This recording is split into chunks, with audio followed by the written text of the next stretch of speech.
नमस्कार दोस्तों, ये वीडियो उस इतिहास की एक गहरी खोज है जिसे अक्सर एक शुभ चिंतक के मुखौटे के पीछे छुपाया गया। इसका उद्देश्य किसी व्यक्ति विशेष का अपमान करना नहीं, बल्कि उन तथ्यों को सामने लाना है जो स्वयं उसके पत्रों और लिखवावटों में मौजूद हैं। दुनिया ने उसे एक महान संस्कृत विद्वान माना, एक ऐसा व्यक्ति जिसने ऑक्सफोर्ड में बैठकर भारत के प्राचीन ज्ञान वेदों को अंग्रेजी में अनुवादित किया। हम बात कर रहे हैं फ्रेडरिक मैक्समूलर की। लेकिन क्या आप जानते हैं कि जिस मैक्समूलर को एक सदी तक हिंदुओं का मित्र बताया गया, उसके पीछे का असली चेहरा क्या था?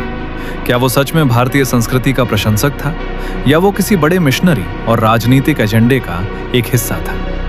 आज हम उन पन्नों को पलटेंगे जो बताते हैं कि कैसे फिलोलॉजिकल रिसर्च यानी भाषा विज्ञान की आड़ में वेदों के अर्थ बदले गए।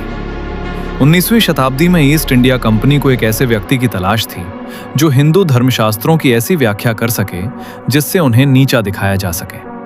इसकी शुरुआत एक दिलचस्प घटना से हुई। 1821 में कलकत्ता में एक मिशनरी विलियम एडम को राजा राम मोहन राय का धर्म परिवर्तन करने भेजा गया था। लेकिन हुआ इसका उल्टा। एडम स्वयं राय के तर्कों और वेदों के एकेश्वरवाद यानी मोनोथेइज्म से इतना प्रभावित हुआ कि उसने क्रिश्चियनिटी छोड़ दी।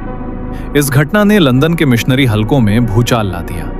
अंग्रेजों को डर लगने लगा कि अगर वेदों का असली ज्ञान फैल गया तो उनका भारत को ईसाई बनाने का सपना टूट जाएगा।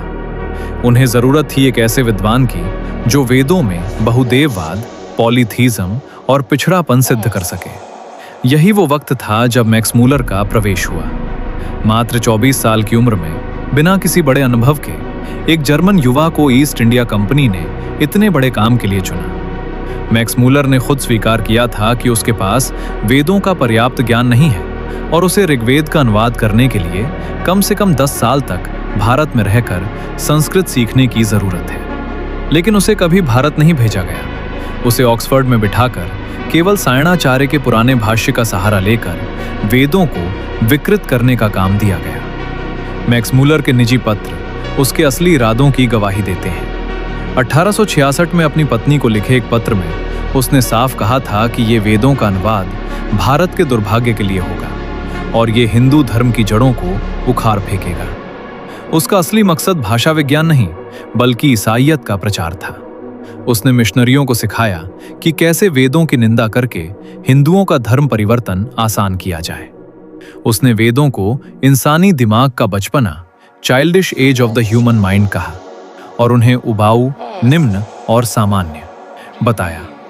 वेदों में एक ही ईश्वर के कई नामों का जिक्र है, लेकिन मैक्समूलर ने इस सत्य को छिपाने के लिए एक नया शब्द बनाया, हेनोथेइज्म। इसका मतलब था कि जब इंसान जिस देवता की पूजा करता है उसे ही सबसे बड़ा मान लेता है। ये एक चालाकी थी ताकि वेदों को ईसाईयत की ट्रिनिटी से नीचा दिखाया जा सके और उन्हें असभ्य लोगों की रचना सिद्ध किया जा सके।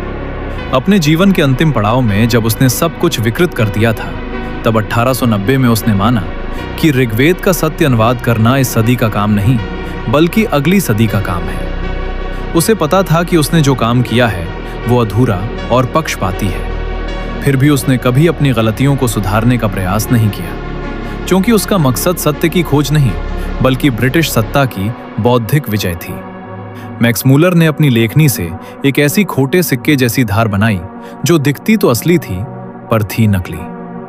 आज के धर्मनिरपेक्ष और अधकचरे ज्ञानी उसी के विषाक्त साहित्य के आधार पर हिंदू धर्म की निंदा करते हैं। भारत के गौरवशाली इतिहास को समझने के लिए हमें इन कपटपूर्ण हमलों यानी छिपे हुए हमलों को पहचानना होगा।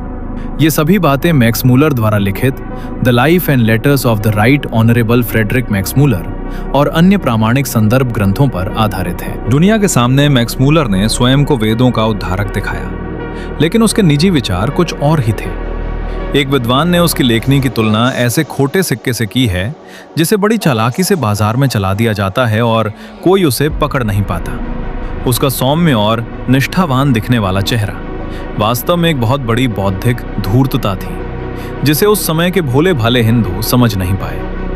उसने भाषा विज्ञान का एक सुरक्षित कवच पहना और उसके पीछे छिपकर हिंदू धर्म की जड़ों पर प्रहार करता रहा। क्या आप कल्पना कर सकते हैं कि जिस व्यक्ति ने वेदों का अनुवाद किया उसे ना तो ठीक से संस्कृत आती थी और ना ही अंग्रेजी। मैक्समूलर ने स्वयं स्वीकार किया था कि पेरिस में रहने के दौरान वो द्वारकानाथ टैगोर के पास अपनी अंग्रेजी सुधारने जाता था। यहां तक कि लंदन में अपनी मकान मालकिन से बात करने में भी उसे डर लगता था। ईस्ट इंडिया कंपनी ने इतने अनुभवहीन व्यक्ति को सिर्फ इसलिए चुना क्योंकि उन्हें सत्य की नहीं बल्कि एक ऐसे भ्रम की आवश्यकता थी जो भारतीय संस्कृति को निम्न सिद्ध कर सके। मैक्समूलर पर लॉर्ड मैकॉले का गहरा प्रभाव था। वही मैकॉले जो भारतीय शिक्षा पद्धति को जड़ से मिटाना चाहता था। 1855 में मैकॉले से मिलने के बाद मैक्समूलर के साहित्य में एक बड़ा बदलाव आया। अब उसके लेखों में बाइबल, ईसा मसीह और ईसाइयत की प्रशंसा अधिक होने लगी। उसका उद्देश्य स्पष्ट था, भारत की आध्यात्मिक रीढ़ की हड्डी को तोड़ना ताकि लोग अपनी संस्कृति से घृणा करने लगें और ईसाइयत को अपना लें। मैक्समूलर ने वेदों को मानव मस्तिष्क का बचपना, childish age of the human mind कहा। उसने लिखा कि वेदों की अधिकांश ऋचाएं अत्यंत बचकानी, उबाऊ और निम्न स्तर की हैं। उसने एक नया शब्द गढ़ा, हेनोथेइज्म, ताकि वो दुनिया को दिखा सके कि वेदों में कोई एक निश्चित ईश्वर नहीं है, बल्कि प्राचीन काल के असभ्य लोग केवल अपनी खुशामद के लिए देवताओं की स्तुति करते थे। यदि वो वेदों के एकेश्वरवाद को स्वीकार कर लेता तो ईसाइयत का ट्रिनिटी सिद्धांत उसके सामने बौना सिद्ध हो जाता। अपने जीवन के अंतिम समय में 1868 में लिखे एक पत्र में उसने स्वीकार किया कि भारत का दुर्भाग्य तभी समाप्त होगा जब उसकी पुरानी धार्मिक जड़ों को उखाड़ दिया जाएगा। उसने ब्रिटिश रानी को गर्व से बताया कि उसने वो कार्य पूरा कर दिया है जिसके लिए वो 1846 में इंग्लैंड आया था। उसने इसे ब्रिटिश सत्ता की बौद्धिक विजय या इंटेलेक्चुअल कॉन्क्वेस्ट की संज्ञा दी।